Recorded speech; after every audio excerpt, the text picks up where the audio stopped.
Hey guys, welcome to my channel. So my name is Sam and I've basically been on this minimalism kick lately with a bunch of videos. So if that does interest you, make sure that you subscribe down below and stay tuned for today's video.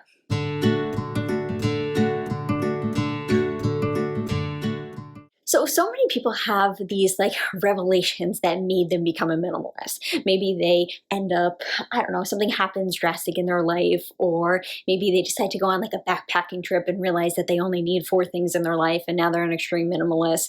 But my story is a little bit different from that, and I kind of wanted to tell you guys about that story because I've been doing a lot of these minimalism videos, but you guys don't even know where it started for me, how it started, or, basically my story with that whole thing. So again, like I said, so many other people have this definitive day time that they're like, you know what, I'm gonna become a minimalist. But I didn't have that. Honestly, ever since that I was little, I've always been a minimalist. So the person that I think has helped me most through this is my grandma.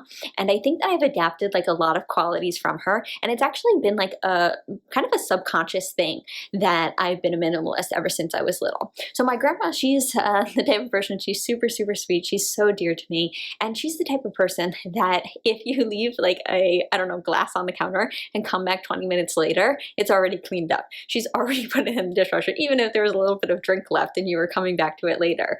Or she can't go to bed until she finishes vacuuming, finish cleaning up. If there's one thing out and she knows that one thing's, out on the counter, she's going to stay up all night. And I say this with tons and tons of love because I'm pretty much the same way. And little did I know that since she was one of the closest people to me growing up, and still to this day, I'm so fortunate to still have her in my life. So I subconsciously actually adapted that as well.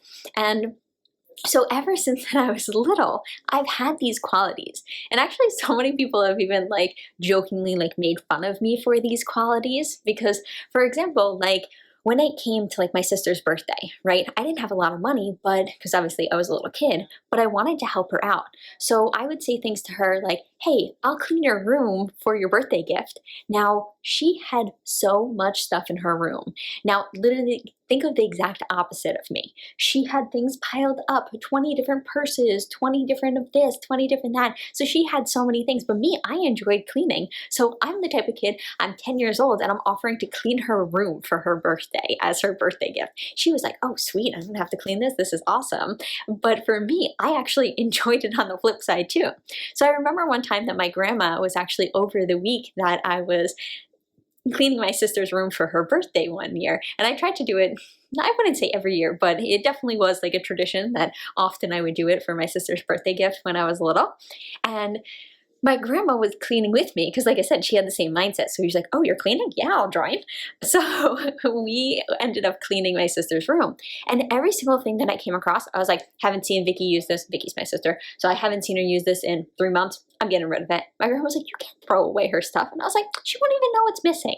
And I had this mindset from a little age of just decluttering. You don't need this, get rid of it.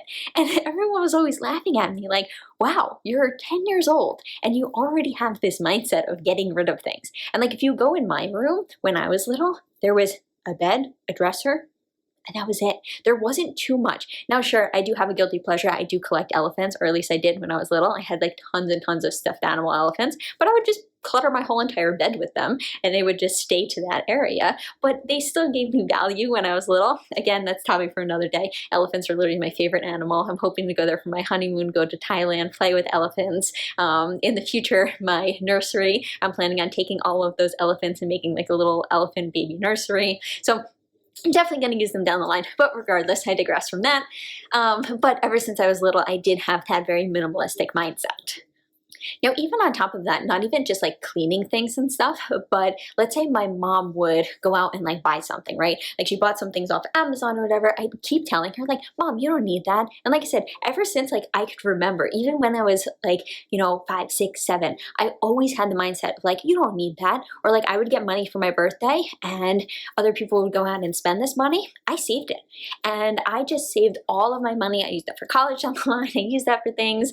But I just saved. I didn't buy things. I wasn't very materialistic. I didn't have a lot of items. And I would always tell my mom oh, you don't need that. You don't need to buy that. She'd be like, what? but you're 10 years old. Like, where is this coming from? Most 10-year-olds would be asking for things. You'd be like, Mom, can I have this? Mom, can I have that? But for some reason, I didn't have that mindset. I just didn't like want things. So as you guys can see, I've pretty much been a minimalist my entire life. But the big stage where it kind of like jumped from just like being like, I guess, a tidy person to like a full-on minimalist, I would say is when I got my own home. So about a year back or so, I got my new home, and it was a complete gut reno. So we renovated the whole thing, we cleaned out the whole thing. So we literally started with a fresh, new, clean slate.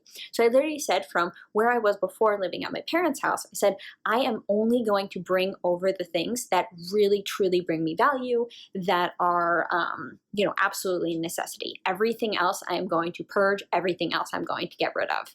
And what really helped escalate it is my fiance. He's also a minimalist. So before, I was living in a home with other people that weren't a minimalist or didn't have that mindset. So it was a lot harder. And I also actually have a video on, living with some other people that aren't minimalists, how to get them on the bandwagon and things like that. So if you're curious on that, definitely, I'll link that down below too. But regardless, living with the minimalist has really escalated it because our whole entire house is minimal now, which is amazing. So we have nothing on our counters, nothing, even like you see behind me, like here, you could fit stuff here. You could put stuff.